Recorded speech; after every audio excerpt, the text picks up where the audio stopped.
On est ici sur le point le plus haut qu'on a étudié là, de la zone de la ferme Gabert et des autres fosses. Et donc c'est le point le plus élevé en altitude. Et puis c'est une espèce de plateau. Donc il y a quand même une bonne partie de cette zone qui a la même altitude. D'ailleurs où on pense qu'on trouve le même type de sol jusqu'à la rupture de pente qui est juste un peu plus au fond et ici et des trois côtés en fait. Et puis là c'est un sol qu'on a trouvé plutôt calcaire avec des roches, enfin carbonatation sur tout le profil. On a isolé 4 horizons principaux. Ici c'était ces premiers horizons, donc c'est des horizons qui sont travaillés, donc c'est des horizons anthropiques ou anthropisés, enfin transformés par la main de l'homme. Et je sais pas si je donne les noms des horizons aussi, c'est pas très important. Donc on a 2 horizons, en fait la particularité c'est qu'on a 2 horizons organominéraux qui sont posés sur un socle minéral. Et ça c'est la roche-mère et matériau parental, c'est-à-dire que c'est de là qu'est issu, on pense, le sol en haut, parce qu'il y a des traces de dégradation de la roche ici, qui n'est pas tout à fait la même que celle qui est en bas. Donc là il y a encore des racines, je ne sais pas après si vous pouvez voir plus proche. Ici c'est des feuillets qui se détachent comme ça, et là on voit qu'il y a des racines qui passent encore entre les feuillets. Et puis à partir de cet horizon, il n'y a plus de traces d'activité biologique. Ça c'est un peu le principal de ce profil. Ouais, peut-être une chose aussi à rajouter, c'est que donc tu peux identifier la roche parce que la structure de la roche est conservée. On voit tous ces feuillets là, et tu l'as montré, on voit très bien comment c'est orienté. C'est-à-dire c'est complètement redressé vertical. Hein. Oui. Ça c'est les typiques des argiles noires de l'ère secondaire. Oui. Même pour situer le matériau. Et la preuve par 9, elle est dans ton dos là-bas. Voilà. Ah oui, c'était toi, je cherchais qui c'était. Je sais pas si je voulais pas passer. Avec le fossile qui est là, qui est typique de ce qu'on appelle les argiles noires ici. Exact. Qui sont de l'ère secondaire. Ouais. Du coup, je sais pas si vous voulez faire passer ça, il y a un fossile qu'on a retrouvé. Et alors, ce qui est frappant aussi, c'est que la structure conservée, elle s'arrête net. Vous l'avez dégagée là, d'accord? Donc ici, ouais. Bah oui, c'est une limite très nette, très marquée. Hein. Ouais. Alors pourquoi est-ce qu'on a cette limite marquée comme ça? Ouais. Alors là, du coup, c'est vrai qu'il y a justement cette roche qui est nette. Alors, les questions de savoir pourquoi, déjà la limite est nette, mais aussi pourquoi la surface du sol, elle est assez, en fait, la profondeur du sol est assez faible. Là, il y a plusieurs raisons possibles, mais nous, on a pensé principalement, comme c'est un haut plateau, qu'il peut subir de l'érosion en fonction des pluies et du vent, et que cette zone qui a été aussi travaillée depuis, je pense, plusieurs siècles par l'agriculture, a aussi subi, là, justement, je sais pas si je reprends un peu dans l'ordre, de cette zone-là, on a 2 traces de roues, d'engins.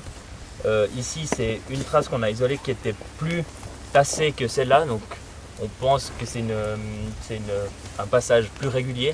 Ça, ce serait un passage d'engins secondaires.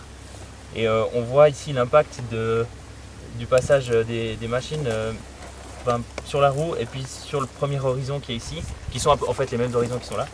Et cet horizon ici, c'est pour ça qu'on a isolé ici, parce qu'on voit vraiment la différence ici, c'est structure massive comparée à ici où c'est un petit peu plus meuble. Donc là, il y a vraiment... C'est encore de la roche-mère ou c'est de la terre Non, ça c'est de la terre, ça. De la terre compactée. La roche, elle est là. Alors, il faut bien voir que vu que c'est coupé tout droit, s'il n'y avait pas de culture ici, ton schiste il monterait encore plus haut quoi. C'est le travail du sol qui l'a brassé, broyé et tout. Hein. C'est de la terre quoi. Ouais. Il est coupé, c'est la mécanique qui l'a coupé le schiste là. Et puis donc en dessous c'est tassé. Entre la couche au-dessus du schiste et entre 35 et 15 quoi. Quand tu laboures, tu travailles à cette profondeur. Quand tu laboures, tu laboures à 20 cm, mais en général les charrues elles descendent toujours un peu plus profond. Alors là, il y a clairement 20 cm de terre plutôt meuble avec une porosité assez forte. Et puis là, il y a 20 cm vraiment plus massif et dur. Et on pense que justement, ça pourrait être un horizon d'anciens labours qui sont plus repris maintenant par les machines. Il y a quelque chose qui est intéressant, c'est ces fissures ici. Si vous êtes en face, vous voyez, il y a des fissures tous les 10 cm à peu près. Donc ça pourrait être l'impact du Doudzi sur cette couche-là, donc qui atteindrait là et qui arriverait à fissurer quand même cette couche-là. Voilà pour la description, je pense que... L'enracinement. Bon. L'enracinement, Le racinement, voilà. Alors, il y a des racines jusqu'à ici, hein, on les voit, jusqu'en bas. Donc ça, c'est plutôt bon signe, mais là, disons, ça traverse à l'intérieur des feuillets.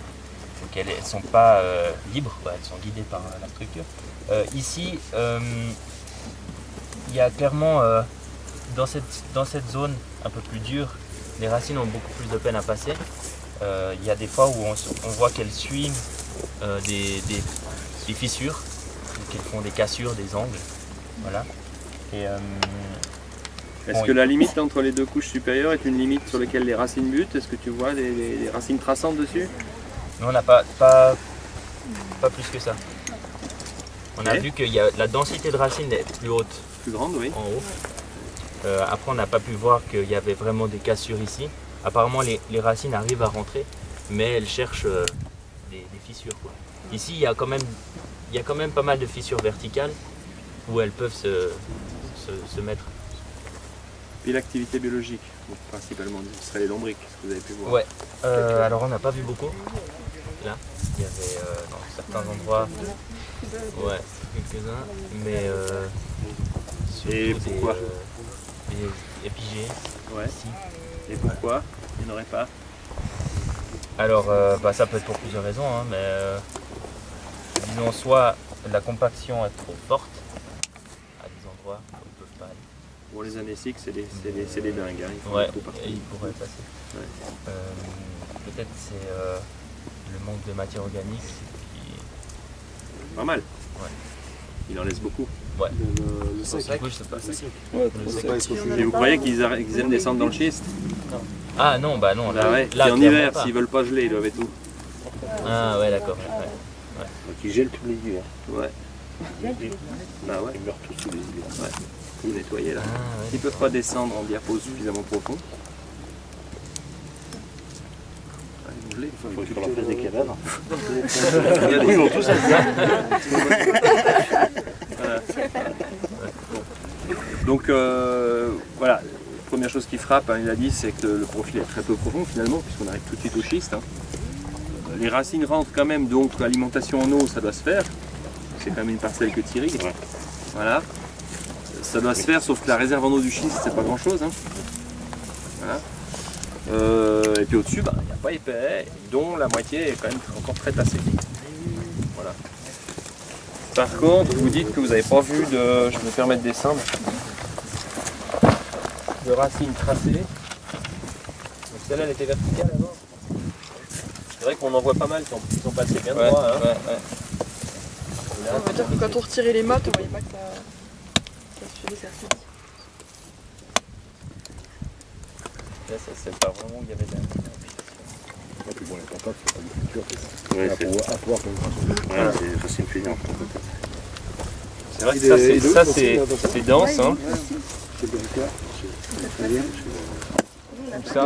Le facile, il est dans le corps. C'est clair que ça, au niveau structure, on est encore loin du top. Voilà, dans la deuxième raison, hein. Et celui-là, il a tête tassé. Hein. Voilà.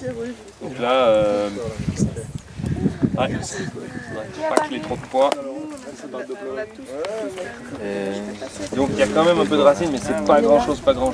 Très peu d'air aussi. Voilà. Donc voilà, donc au total, c'est un profil assez difficile.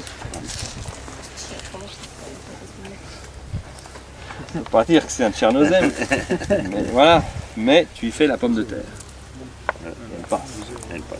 Et elle passe. En irriguant. Ouais. Voilà. Il n'y a pas beaucoup plus à dire là-dessus, c'est une curiosité cet endroit parce que voilà, il y a ce schiste à très peu profond, c'est lui qui a permis qu'on ait cette colline ici, hein, et la ferme. Voilà. Et puis quant à avoir un profil plus profond ici, on voit pas très bien, ça laisse quand même des doutes sur le fait qu'il y ait eu de l'érosion ou pas, hein, qu'il soit si peu profond. Alors ça a pu être raboté avec les derniers glaciers, mais c'était évident. tu vois. Donc il a pu se passer, on verra après dans la pente. Il y a des traces quand même de matériaux qui sont partis en bloc, quoi. Il y a peut-être eu des épisodes parfois de perte de sol ici. Là on perd encore du sol ou pas? Moi j'ai pas vu, j'ai rien vu qui m'a dit ça. Rien. Bah là, perte de sol maintenant, c'est ruissellement. Non mais les argiles sont très stables, il n'y a aucune trace hein, La seule Ouais, chose enfin, c'est... l'argile quand même l'air fertile. C'est quand même assez échangieuse. Oui, si les racines rentrent. Ouais. Si elles y vont pas, c'est comme s'ils n'étaient pas là. Hein. Ouais. Donc au niveau volume de prospection ici, c'est mezzo. Hein. Donc en réserve de fertilisants, enfin de nutriments en général, bah, forcément c'est autant qu'elle n'est pas prospectée, pour l'eau aussi. Ça c'est super dur, ça stocke très mal l'eau. Voilà. Donc en plus, quand tu mets de l'eau, il y a probablement une partie qui circule. Non, ça... Ça va, elle reste là? Alors elle descend dans les du schiste. Ouais. Mais le stockage là, il doit pas être terrible. Là, tu dois rapprocher les irrigations? Non, on est à... en patate, on est à 40 mm semaine. Ouais, mais rapproché ou bien? Une fois par semaine, non, Une non. fois par semaine, d'accord. Ouais. 40 mm. Ça tenait assez bien. Et voilà, ça on aimerait que ça s'améliore quoi. Au niveau de la structure pour avoir plus de disponibilité. Mais c'est pas complètement fermé, hein. Il y a une structure et il y a des racines dedans.